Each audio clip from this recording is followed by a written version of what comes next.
SIR শিবিরের সামনে ভিড় নয়, এটা বিয়ে বাড়িতে ভিড়। এটা হচ্ছে বউ ভাত খাওয়ার জন্য ভিড়। এক পার্টি খাচ্ছে আর এক পার্টি উদ্বেগের সঙ্গে অপেক্ষা করছে, যদি এবারও সিট না পাই কী হবে তখন। হ্যাঁ, এই যে এখানে কিন্তু উদ্বিগ্ন লোকজনের ভিড়, মানে সবার মনে একটা চ্যালেঞ্জিং ভাব যে এবার কিন্তু জায়গা আমাকে দখল করতেই হবে। এখানে এই যে বড় বৌদি কিন্তু ভাগ্নিকে বুদ্ধি দিচ্ছেন কি করে সিটটা দখল করতে হবে। যাই হোক, আমরা এখানে আছি একটু দুরু দুরু বুকে, শেষ পর্যন্ত সিট পাই কিনা তারই মধ্যে এখানে কিন্তু আমরা অনেকেই ধান্দা করে ফেলছি। আস্তে করে চাচা ঢুকে গেলেন, বাবু মুখ সিটটা দিচ্ছে।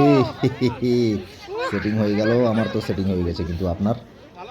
যাই হোক, এরা খাচ্ছেন, আমরাও অপেক্ষা করছি, কিন্তু লোকজনের ধৈর্য। এই যে জাকির চাচা কিন্তু আস্তে করে একবার উকি মারলেন যে কী হয়। জাকির চাচা এমন ভাব করছেন যেন ফেসবুক করছেন, আসলে ফেসবুক করছেন না, সিটটা বুকিং করে আগলে রয়েছেন যাতে কেউ আর এই সিটটা দখল করতে না পারে। বাবার এই বিয়ে বাড়িতে কেউ কারো নয়। শেষ পর্যন্ত জাকির চাচা বসলেন, সাজিদ এসে চান্স পেল না। জাকির চাচা তাকাচ্ছিলেন না ছেলের দিকে।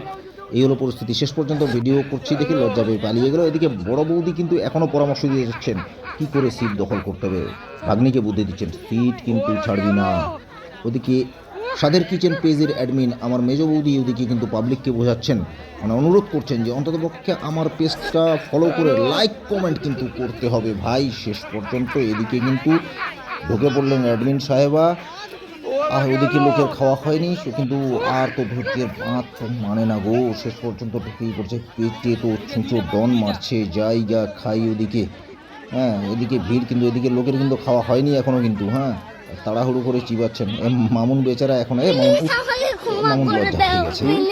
যাই হোক, ওদিকে আমি ভেবেছিলাম মৌলানা সাহেব বোধহয় ওয়েটিং লিস্টে, না, মৌলানা সাহেব কিন্তু আসল কাজটা করে ফেলেছেন, সাঁটিয়ে ফেলেছেন। এবার কিন্তু তিনি নিজের অভিজ্ঞতা বর্ণনা করছেন, মানে মৌলানা সাহেব বলছেন কোন আইটেমটা বেশি করে নিতে হবে। মৌলানা সাহেব যান না, বেরোন না, ওই হাতের মধ্যে ইটও আছে তো। আরে আমার আমার এই যদি আমার ব্লেজারে লাগে নষ্ট হবে। যাই হোক, এখানে কিন্তু বিএলও সাহেবের জায়গায় বলছেন, জাকির জাকির চাকির চাচা কিন্তু মন্তব্য করলেন, যাক আমাদের বিএলও অন্তত পক্ষে বেঁচে আছেন। শেষ পর্যন্ত প্রতীক্ষার অবসান, এই যে চলে এসেছেন। এদিকে এখন প্রস্তুতি চলছে। ওই যে বড় বৌদি উকি দিচ্ছেন, সিট পেয়েছি, তুই বসেছিস তো। খাওয়াটা অবশেষে ভালোই হলো। আর এই হলো নবদম্পতি। আপনারা সবাই আশীর্বাদ করবেন এই নবদম্পতি যেন শান্তিতে থাকে, সুখ সমৃদ্ধি শান্তিতে ভরে উঠুক ওদের জীবন।